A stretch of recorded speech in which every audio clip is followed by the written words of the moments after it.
আজকের দিনটা অনেক সুন্দর। ইয়ে ইয়ে কি হয়েছে, এত চিল্লাইতেছো কেন? তুমি জানো না আজকে কি? কি আজকে আবার 1 বছর, মানে মানে 19। কি হয়েছে 19? তুমি আজকে সত্যি জানো না আজকে কি? এমনিতে আমার কলেজে যাওয়ার সময় হয়ে গেছে। তোর তো আজকে ছুটি, আমার যা লাগবো। দিদি তো জানে না আজকে আমার বার্থডে। পুরি আমার জন্য ওয়েট করবি না। আমি কলেজে গেলাম, তারপর আমি জিমে যাব। কিন্তু আজকে তো শনিবার। হ্যাঁ তো এক্সট্রা ক্লাস তো হবেই। দিদি তো জানে না আজকে আমার বার্থডে।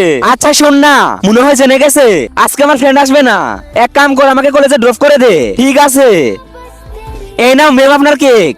এই দুইটা ছবির মধ্যে যে কোনো একটা ছবি পছন্দ করে থাকলে ভিডিওতে লাইক করে দাও আর চ্যানেলটি সাবস্ক্রাইব করে দাও। আর যদি এগুলা না করো আমি ধরে নিব তোমার কাছে দুইটার মধ্যে একটা পছন্দ না। আর কমেন্টে বলে যাও 1 না 2। এই কেক আমার জন্য। কেক? এই কেক আমাদের না, মিথ্যা বলো না। এই কেকের নাম আমার। হ্যাঁ নাম তো তোরই। কেকও তোর। দিদি তুমি অনেক ভালো। Happy birthday to you. এই নে আমি